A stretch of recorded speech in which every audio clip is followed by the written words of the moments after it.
அதுவும் படத்தில் வந்து ஒரு சிங்கிள் ஷாட் ஒன்று வச்சுருக்காங்க. ஐ திங்க் 15 to 20 minutes இருக்கும்னு நினைக்கிறேன். அது வந்து ரொம்ப வியப்பாக இருந்துச்சு. அதாவது ரீசெண்டாக நான் அடாலசன்ஸ் சீரீஸ் பார்த்துருந்தேன். அதில் வந்து 4 எபிசோடு தான், 1 hour, ஈச் 1 hourமே வந்து ஒரு சிங்கிள் ஷாட்டில் போகும்.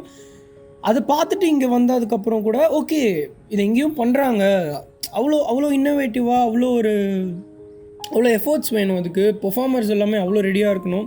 அண்ட் கேமரா பர்சன் வந்து உண்மையிலே அவ்வளோ ஒரு டெடிக்கேட்டடாக, அவ்வளோ ப்ரிப்பேர்டாக இருந்து ரிஹர்ஸ் பண்ணி பண்ணக்கூடிய விஷயம். அது வந்து இவங்க ட்ரை பண்ணியிருக்காங்க. And it came out very well. அதாவது அது சூப்பராக ஒர்க் அவுட் ஆகிருக்கு.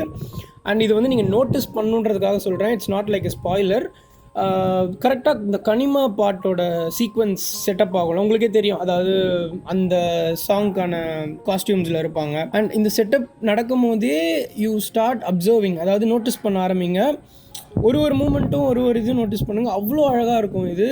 அது ஒரு ட்ராமா மாதிரி அது சூப்பராக கொண்டு போவாங்க. அது உண்மையிலே எனக்கு ரொம்ப பிடிச்சிருந்துச்சு அந்த விஷயம்.